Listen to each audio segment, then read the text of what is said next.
Hello engineers, another sample problem for mechanics of deformable bodies. The problem states, determine the required minimum thickness T of member AB and edge distance B of the frame if P equals 40 kilonewtons and the factor of safety against failure is 2. The wood has a normal stress failure of sigma sub fail equals 42 megapascal and shear failure stress of tau sub fail equals 10.5 megapascal. Looking at the figure, ang first instinct natin is to determine yung actual forces of member AB and member AC. So for us to better visualize, rewrite lang natin, we have load P acting downward, which is equal to 40 kilonewtons as stated in the problem. And we have the actual forces AB and AC. AB here, AC here. So since yung direction of load P is downward, ang direction ng load AB and load AC will be most likely upward to counteract yung force P. So let's assume na upward si member AB and member AC. So if that is the assumed direction of member AB and member AC, therefore, yung direction ng kanilang components are as follows.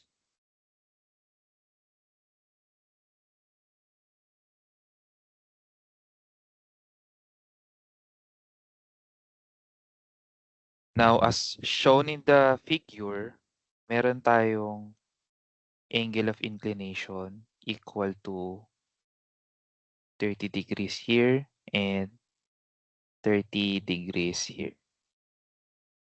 If that is 30 degrees, therefore, this component is equal to AC since adjacent siya to the angle. Therefore, this component is equal to AC cosine 30 degrees. And here, it's AB cosine 30 degrees. Here, AC sine 30 degrees. So to better visualize, we can write here as well para ma-visualize natin na this component is opposite of the included angle. That's 30 degrees. So this becomes AC sine 30 degrees. So this component is AB sine 30 degrees. So to maintain equilibrium, let's take summation of forces. Summation of forces horizontal is equal to 0, positive to the right. First one is we have AB cosine 30 since directed to the right, positive. And then we have AC directed to the left, so negative. AC cosine 30. And then equals 0. If we divide both sides by cosine 30, ka-cancel, we'll end up with AB equals AC. So this will be equation 1. Next, summation of forces vertical equals 0, positive upward. So we have minus P since downward. And then we have plus AB sine 30 degrees and plus AC sine 30 degrees equals 0. Now let's substitute the value of P. So that's 40. And since we have here equation 1, we can now substitute the value of either AB or AC. So palitan natin si AC with AB since they're equal. And then let's simplify. So here it's negative 40. And then this becomes 2AB sine 30 degrees equals 0. Solving for AB, we have AB equals 40 kilonewtons. And this is also equal to AC. So now that we have the value of the axial force, we can now compute for the value of T here. And before we forget, since ang nakuha natin na numerical value is positive, therefore, the assumption of the direction of AB and AC is correct. And since AB and AC is acting towards the joint,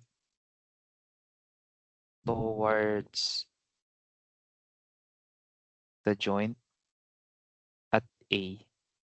Therefore, AB and AC is in compression.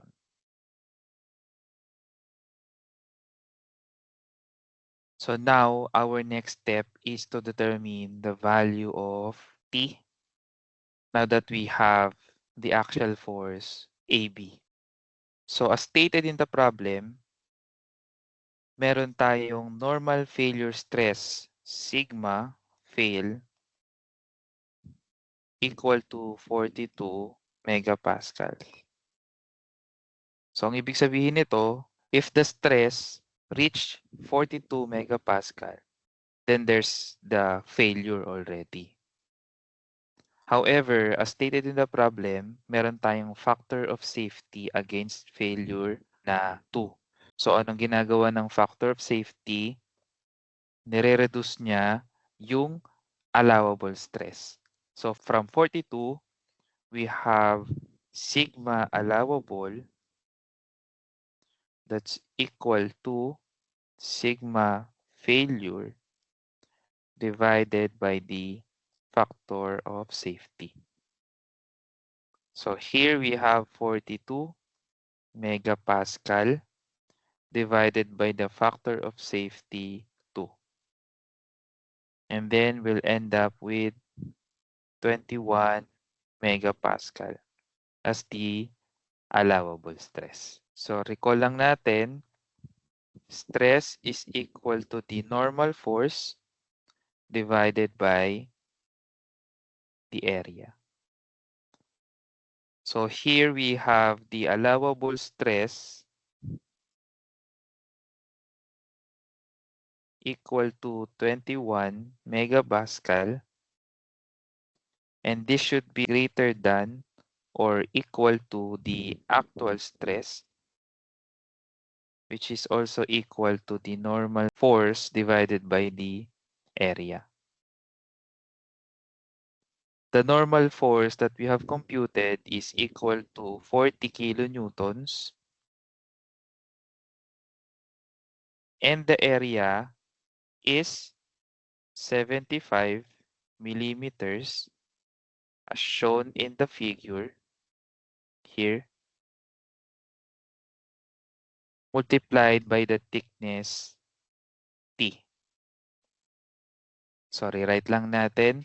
We have 21 megapascal greater than or equal to 40 kilonewtons divided by 75 millimeters times the thickness T. So rearranging, we have T greater than or equal to 40. Multiply na natin ng 1,000 para maging newtons na. Then divide it by 21. Palitan natin yung megapascal ng newton per millimeter squared. And then multiplied by 75 millimeters. So here, makakancel yung newtons, and then yung millimeters, and then meron pang matitirang millimeters on the denominator. And if we evaluate this millimeter, the unit will go up sa numerator. And then let's evaluate, we'll end up with the value T greater than or equal to 25.4 millimeters.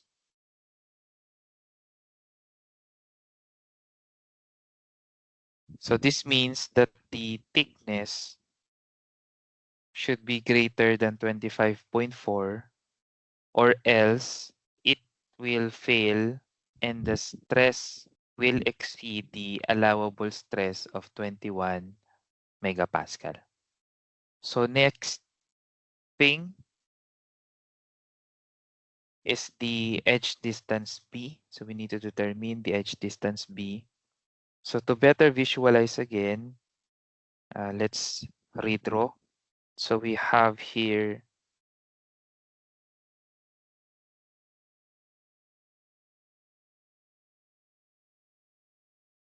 ito yung ating distance B.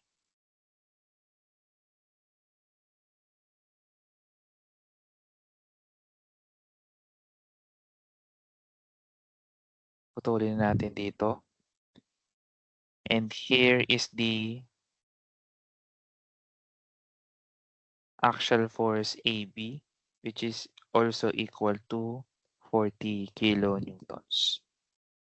Since we're trying to determine the edge distance B, this will be shear stress, no? So bakit siya magiging shear stress? Because if we try to get the components of member AB, so yung actual force member AB will be converted to these components. And since this is 30 degrees, therefore, this component will be AB cosine 30 degrees, since it is the adjacent one with the 30-degree angle. And this one will be AB sine 30. So AB cosine 30 degrees is equal to 34.641 kilonewtons. And this force will have a shearing action on this portion of the member. So imagine that this force will push this part of the member in this direction. So kapag pinush niya yung member na yan to the left, there is a possibility of shear failure at this location. So to compute for that, balik lang muna tayo sa shear failure, which is 10.5 megapascal. So shear failure natin is 10.5 megapascal. And since we have a factor of safety that's equal to 2, we'll end up with the allowable shear stress that's equal to the shear stress at failure divided by the factor of safety, which is also equal to 10.5 megapascal divided by 2. And this here is 5.25 megapascal. So rewrite natin, we have the allowable shear stress of 5.25 megapascal that should be greater than or equal to the actual shear stress that's also equal to the shear force divided by the area. And this is also equal to shear force natin, that's 34.641 kilonewtons. And then ang ating area will be this edge distance B, and then the distance perpendicular to the plane. So that's 75 millimeters.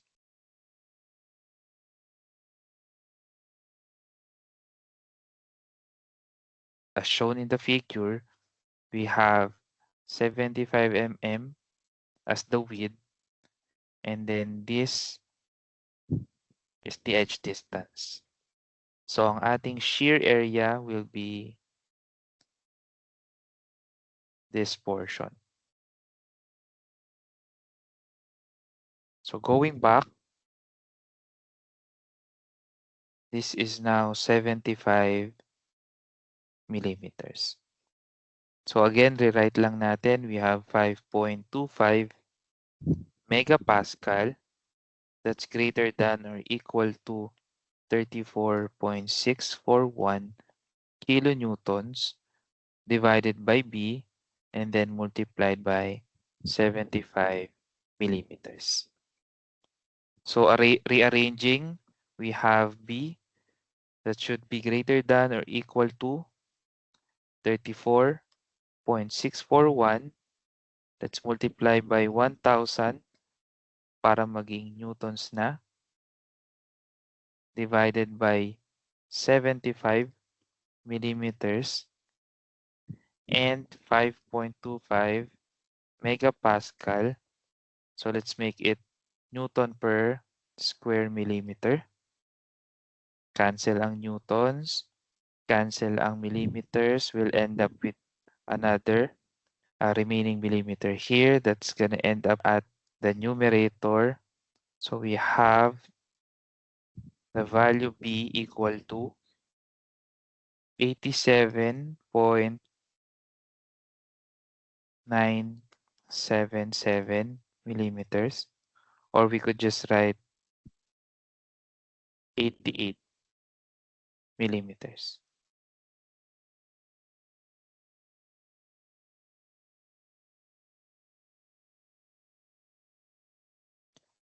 So that's it. I hope you learned something. This is Engineer Lance. Thank you for watching.